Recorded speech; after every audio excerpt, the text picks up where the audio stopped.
This might be the most fascinating video many people have ever seen. The moves made in the 80s to pull the young, smart, and hungry who were tenacious out of the ghettos around New England into places like MIT through public universities in those areas was rooted in and connected to people who had ancestral histories dating back to the Boston Tea Party and an affinity for the idea of people being able to accomplish great things because they have to. They have to accomplish great things because that is the perception America requires for itself for leverage in the world. Really, nobody from the entertainment side of the spectrum has come forward to talk about these things. Social media is the tool that has replaced television. There's no more free transmission of analog-based data anywhere. And let me explain to you how our society works. And it's about time somebody made a video like this. You have 4 specific fields of the promotion of ideals, 4 principal markets that serve intermittently to coordinate the information received by the population and create trends.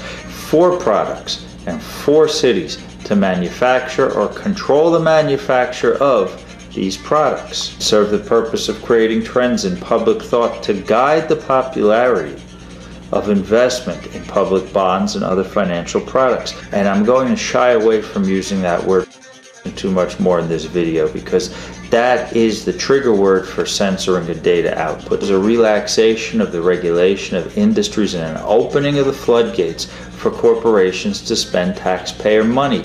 If you recall, there was a time when you could not lease a car in America. The epicenter of the program's output of societal trends in thought as relates to law creation because the city's situated in a way that makes it the closest northern mega city from what was the Confederate South. This is a competition. Whoever controls the technology wins. And this is the gospel of the last 300 years of history. Our society's technology is controlled by a number of choke points. I will tell you this much. The program holds in almost spiritual high regard the thought that necessity is the mother of invention. Let me clue in people here for a minute, and I'm on script as they say, but this is very true and this is very important that the few remaining intellectuals in our society understand this.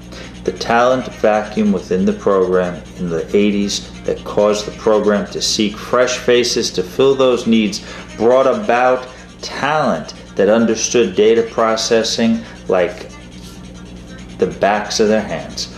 All of these people were kitchen table electronics repair guys, people that would take apart the cable box and figure out a way to rig it so you could get every channel. They understood that computer processing involves the computation of zeros and ones for every single function it performs, and that is how data looks. For that, they concurrently understood that the processors operated like the hot and cold pipelines of your sinks, that the cold water was a 0 and the hot water a 1.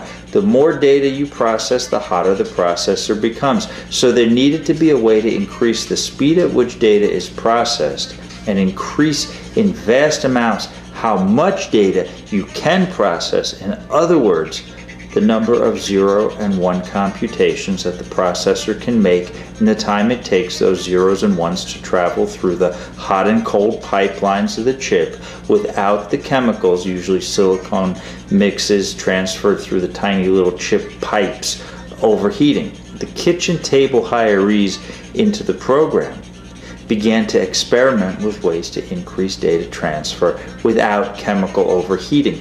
The people there were kitchen table repair guys, young, smart, and hungry, and were trying things they had inclinations might work because they saw things like that work in the streets. Now, let's look at the physical representation of what this means, shall we?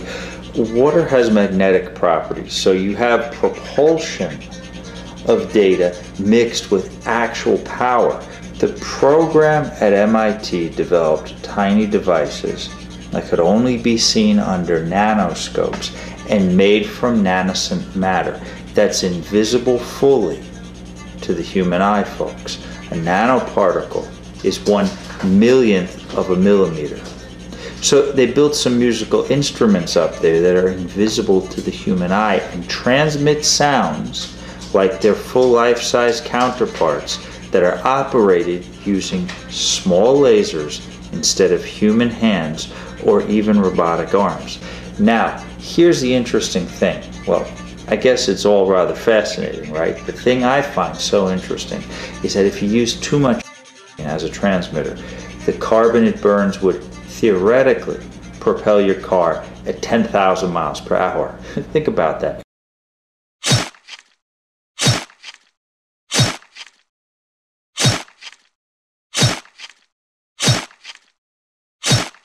Some really good people told me I should make this video and to let you know this might be the most fascinating video many people have ever seen.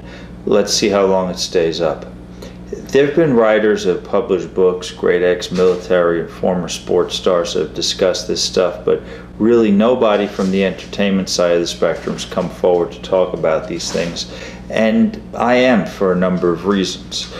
One, a wise person once said, "Don't die with the music still inside of you." In other words, sing your song.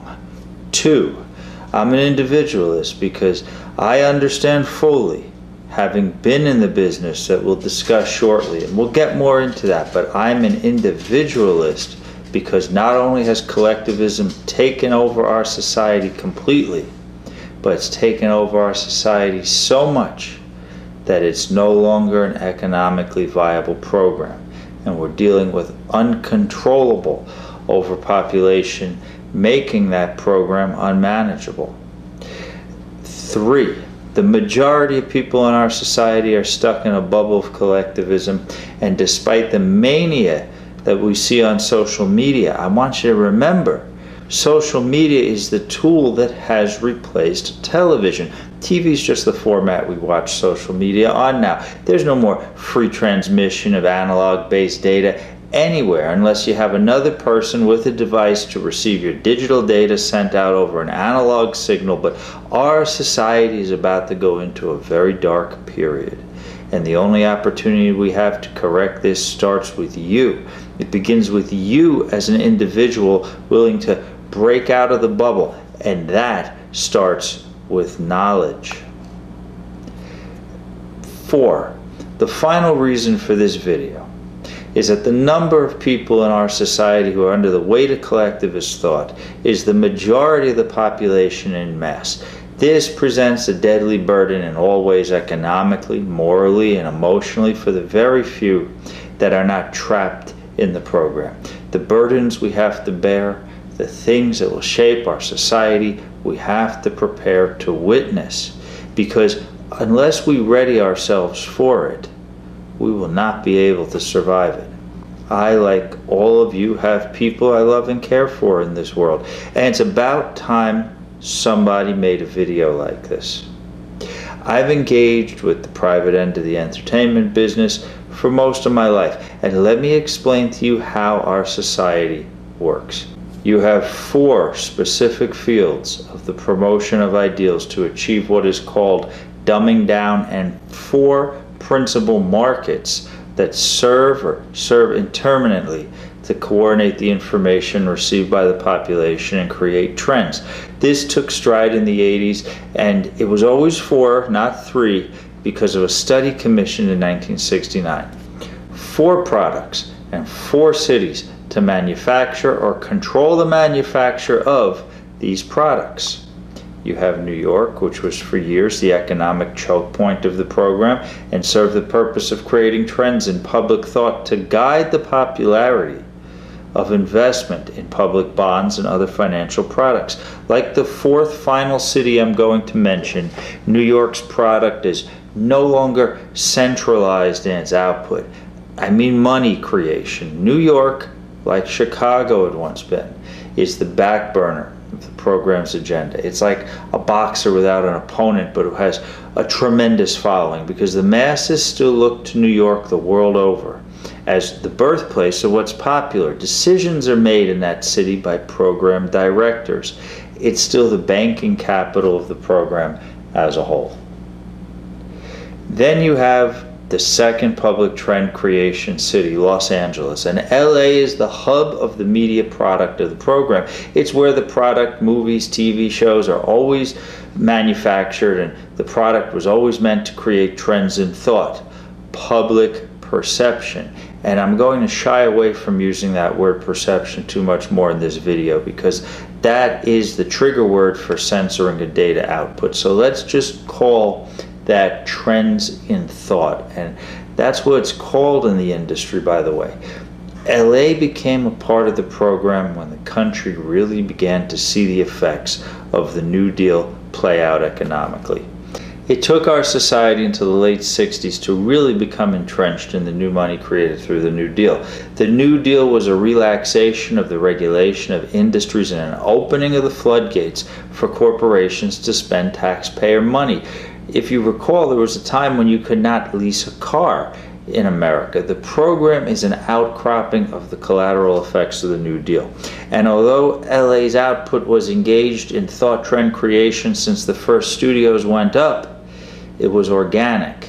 And that product output was not reined in until the program was funded in about middle 1969.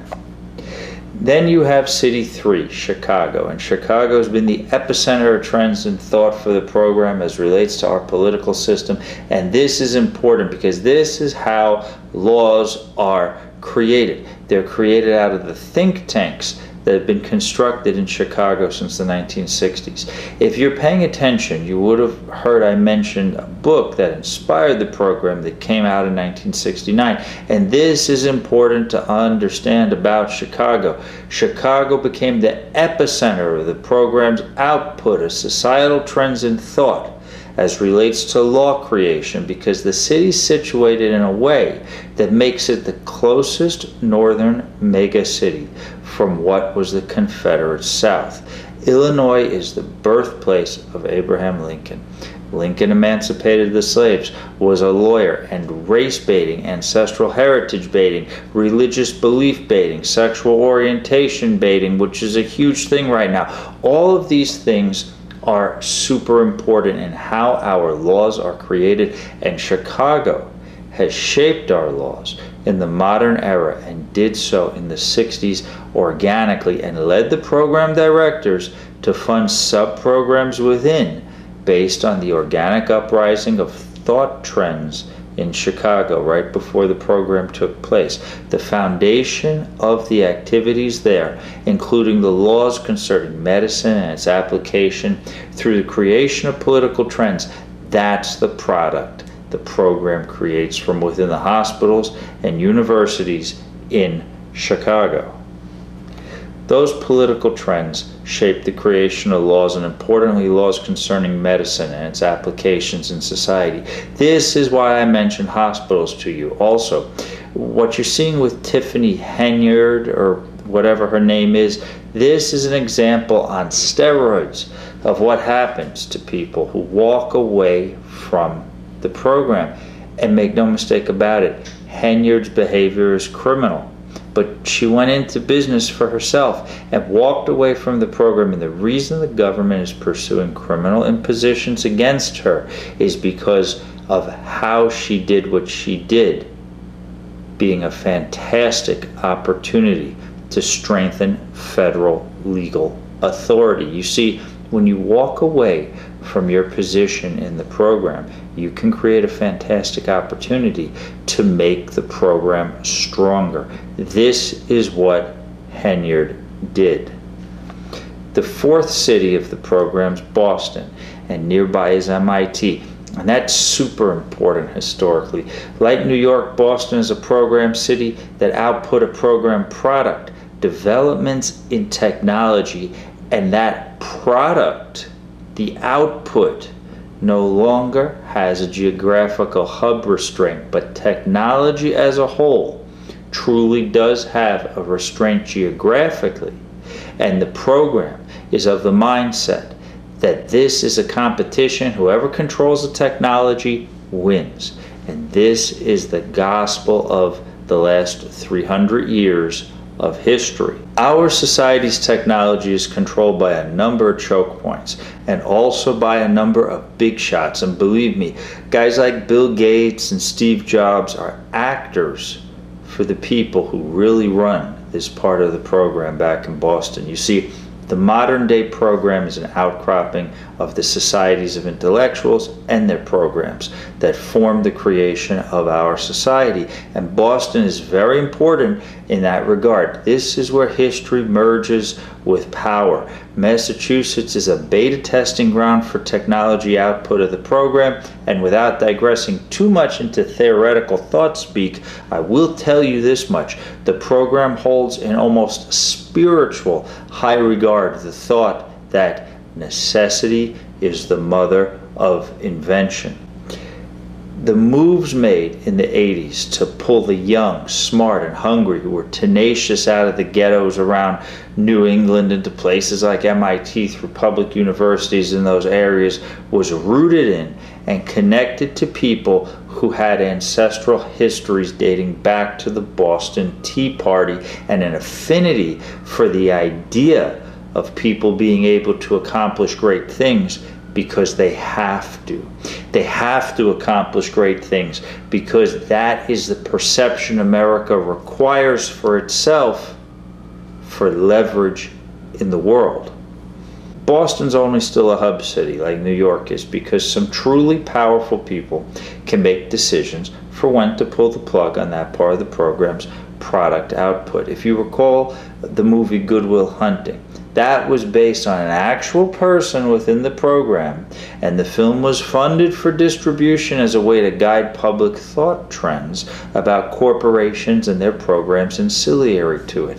The film was a response to an actual lack of manpower within the program, a lack that, to my understanding, was caused by what program directors believed was a negative feeling toward the concept of the program by the public. Let me clue in people here for a minute, and I'm on script as they say, but this is very true and this is very important that the few remaining intellectuals in our society understand this. The program product is a word that I cannot say, but I'll give you a hint. It starts with a P and rhymes with Miranda, and if you can't figure that out, take this video, show it to the most intelligent person you know, and if you still can't figure it out between the two of you, don't worry.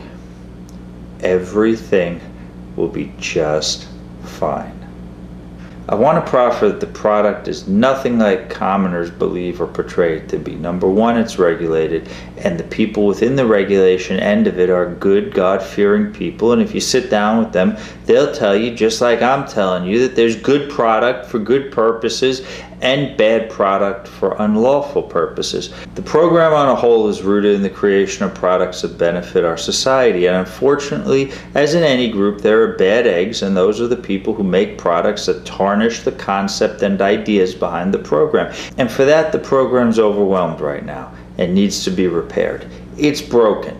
But the program began to strengthen the economy and create the highest paid sector of blue-collar workers the world over because that's what defines the dream. But dumbing down people, events like that, are consequences of the talent vacuum and the directors letting the new blood people run around unsupervised and unrestrained. And let's first discuss Boston. Before I give you my personal gospel, I just wanted to put this into perspective for you, how these four products and their output play into what's about to come down the pipe. I'll tell you all about Dominican Republic, about the missing $15 billion, about my ex-wife with 22 names who's believed to have faked her own death. We'll discuss all this stuff, but let's first put Boston into perspective because the technology that emanated from there is of paramount importance. The talent vacuum within the program in the 80s that caused the program to seek fresh faces to fill those needs brought about talent that understood data processing like the backs of their hands.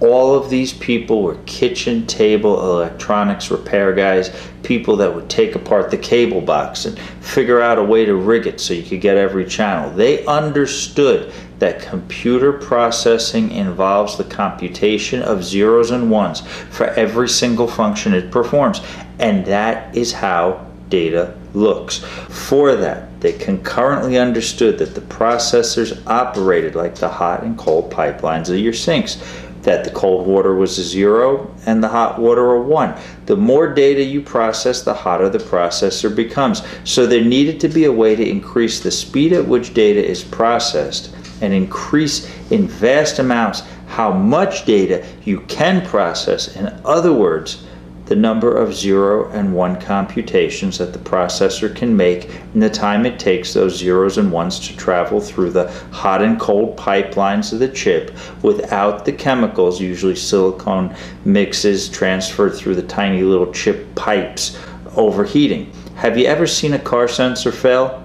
How when you take it out, there's a white or green chemical liquid that's just from the diode or processor overheating and exploding. It's just like a pipe that freezes and then the water expands and breaks a tear in the side of the pipe. So the kitchen table hirees into the program began to experiment with ways to increase data transfer without chemical overheating. And they experimented with compression of data, kind of like juice or cleaning product concentrate. You compress so much of it into the pulverized powder that when the concentrate meets water, it expands and pushes the data through the chip pipes faster. They even experimented with antifreeze and other coolants in highly compressed forms that you could only see under a microscope. But all of these things had their drawbacks, mainly because they were both volatile to the physical composure of the computer chips and because it took time for the data to be compressed, and eventually it also had to be uncompressed. What was the point of more data processing and faster if you had to use all this time just to pack and unpack it? To increase data transfer time, the boys at MIT began to experiment with water-cooled fan systems. As I said, the people there were kitchen table repair guys, young, smart, and hungry, and were trying things they had inclinations might work because they saw things like that work in the streets. People had been making air conditioners out of fans and coolers for years in the ghettos. Now they're called swamp coolers. And all these guys knew when they bought their first Commodore 64 or IBM Tandy that you never left the thing near an open window because the cold air would freeze the chips up or on a really hot day melt the boards. Using water-cooled fan systems didn't do the trick. It was because of the condensation on the boards, stuff like that. But they're used today, however, and what they did was they started using colored water instead of chemicals to send through the processor pipes zeros and one computations. So blue would be 0 and say red 1. There was no condensation because the waters were fully enclosed and recirculated. All of this is being done in measurements so small that you needed a microscope and later a nanoscant scope just to see these things. Now let's look at the physical representation of what this means, shall we? Water has magnetic properties, so you have propulsion of data mixed with actual power, kind of like an alternator constantly recharging the battery of a car when you put your foot on the pedal. But the power doesn't come from gasoline, which burns very hot and requires all sorts of vents and cooling systems. The power comes from the magnetic properties of water. Just like some monorail systems and the like, the data is pulled, not pushed. The program got into its head that every 18 months there needed to be a double or nothing or something like that increase in the speed of data transfer through processors, and they began to experiment with other ways to shrink chemicals that propelled the pulling and pushing of data. Why were we in Afghanistan? Does anybody know? It's because Afghanistan has the largest deposits of graphene known the world over. Graphene is the strongest form of steel known to man. Its composition involves carbon, and steel transmits electrical currents and acts as a magnet. The stronger the steel, the greater the strength of the transmission, i.e., the more compact the data being transferred is, and the faster that it will travel. To give you an idea how strong graphene is, I've spoken with people in years past that have explained to me pure graphene has a tensile strength 100 times that of common steel. Some people classify graphene as something other than steel, but they also classify the ultimate fighting competition as a real fight. Anyhow, graphene is used in things like cell phone batteries, computer chips, etc. What you want to understand is that graphene achieved processing speeds in the terahertz. In other words, 1 terahertz is 1,000 times faster than a gigahertz. Think about that. Because graphene has carbon, it has force, electrostatic forces primarily. Moving electrocharges generate magnetic fields. Graphene is magnetic and pulls data. To put this into perspective, take two things, a car and a magnet, and say they both will deliver data. Set up a steel plate on one end and another 500 miles straight away. The car needs gas, oil, all these parts, the transmission, the alternator, the exhaust system to get to the steel plate, and then deliver the data in its back seat, and needs even more to get back to where it started. The magnet, as long as it's not obstructed, will keep moving toward the target. It doesn't overheat, and you can turn it around and it goes right back to where it came from, to the steel plate on the opposite end. It's a type of electricity. The magnet is also thousands upon thousands of times physically smaller than a car. And really, that's what data is on a computer board. The computer itself is the car that carries the data. Data only has the physical properties of the chemical substance that transfers it. And now, because of the strength of graphene and its properties, the program learned that graphene could, in microcent and nanoscent properties, mixed into water, transfer data thousands of times quicker than a chemical like silicon. The program at MIT developed tiny devices that could only be seen under nanoscopes and made from nanoscent matter that's invisible fully to the human eye, folks. A nanoparticle is 1/1,000,000th of a millimeter. So they built some musical instruments up there that are invisible to the human eye and transmit sounds like their full life-size counterparts that are operated using small lasers instead of human hands or even robotic arms. The connection of the laser beam to the ultramagnetic graphene particles sends the data into the pipes of the instruments that play their chords. This was done about 1991. I'm not an expert on this, but let's use common sense here. I think the reason for the propulsion to terahertz speeds is the carbon. Just like gasoline burns as gas and pushes your car forward, carbon gas travels through the air and causes propulsion. Remember, this transfer is done in attached and contained ways as molecules.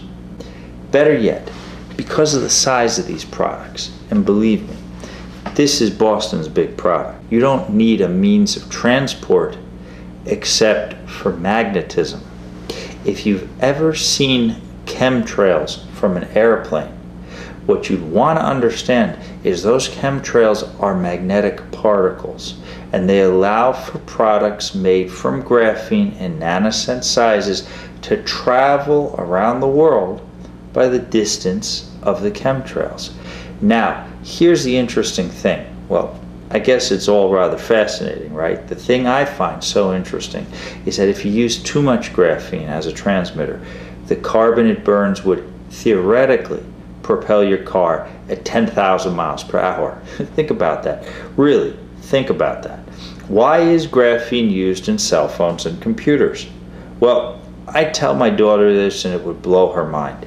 Think about what it takes to transmit the data of one cell phone call to the cell phone on the other end. The data is transmitted into the atmosphere, up to a cell tower, and sent into outer space, where it's sent back down to Earth to a receiver tower and finds your cell phone using its IP address and gives you the data in real time. You've heard of cell phones exploding in people's shirt pockets and their hands, of course, and we've all had a cell phone or an iPod heat up in our pocket before. Well, that's the burn properties of the chemicals inside of it, usually ignited by some type of metal overheating. This is why we use rubber and plastics to coat and work with electrical lines. Now, graphene, like any carbon, is a cutting oil. When it gets very dirty, very quickly, imagine a power steering hose that has a cut in it and fluid is leaked out.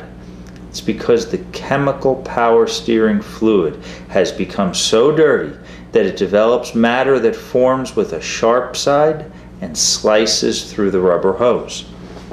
Now, the program began to use nanoscant technology also immediately to power small cameras and build devices strong enough to hold these tiny, sometimes smaller than a dime-sized camera, in the air and keep them magnetically generating power through graphene and wave transmissions and send them in the air via those chemtrails to places all over the world.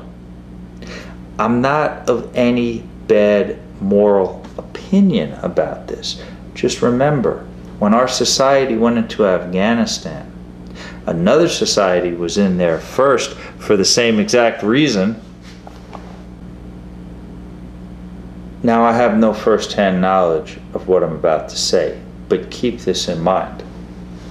Graphene is strong enough that a tinsel can hold a dump truck upside down without snapping. Graphene is a cutting oil, and when laying dormant for periods of time, say a few months, it becomes dirty and forms sediment the same way oil congeals. Then it cuts through rubber, it cuts through wood, causing leaks.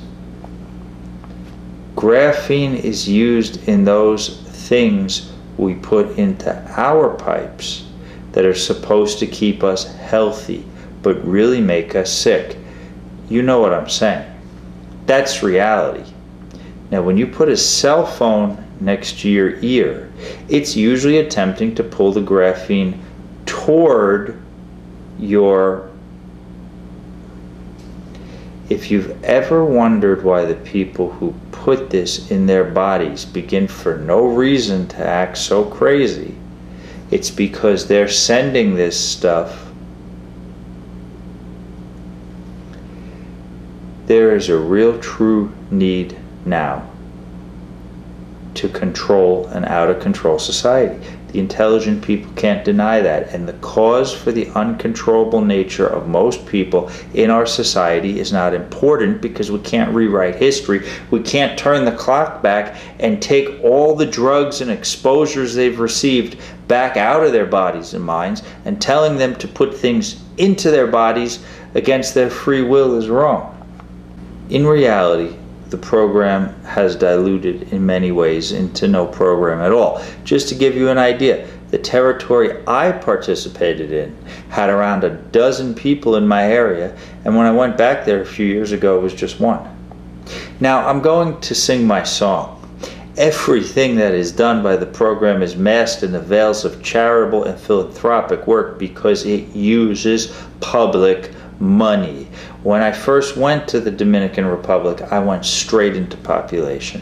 I had no idea what I was doing and began to deal directly with high-ranking government officials. For heaven's sakes, I was really just a kid and working in the entertainment business, but already I understood the benefit of entertainment to a country's national identity and began to make inroads there, to bring entertainment to the country to benefit public psyche, not to its detriment, to its benefit.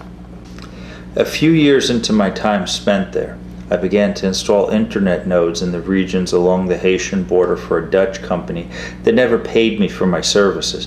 This company had a great idea at the time. It was to distribute hand-cranked Linux laptops to school children that would jump the Wi-Fi signal from one computer to the next, but the real agenda of the company, I later learned, was to get those nodes set up in the country and start to replace TV and radio with social media. And really, it was the entertainment industry experience as the factor that got those devices into those areas. Tech guys on that very low level really did not understand how the social interaction with non-tech people is essential to getting them to accept technology. At least they didn't, but now the technology is as common to a child as is a teething ring. As an aside, it was kind of funny. A lot of these tech guys would go into these mountainous regions and these areas, totally detached from, the civilized part of the society, and people would tell them that the technology was the work of the devil. There was a time, but it's now died on the vine in abhorrent fashion, when Latin American nations were looked at by the United States for regulated sensitive data processing, including medical and financial data, such as social security numbers, because the ideals of these nations aligned with ours regarding religion, family structure, etc. But our country's taken a paradigm shift in this regard.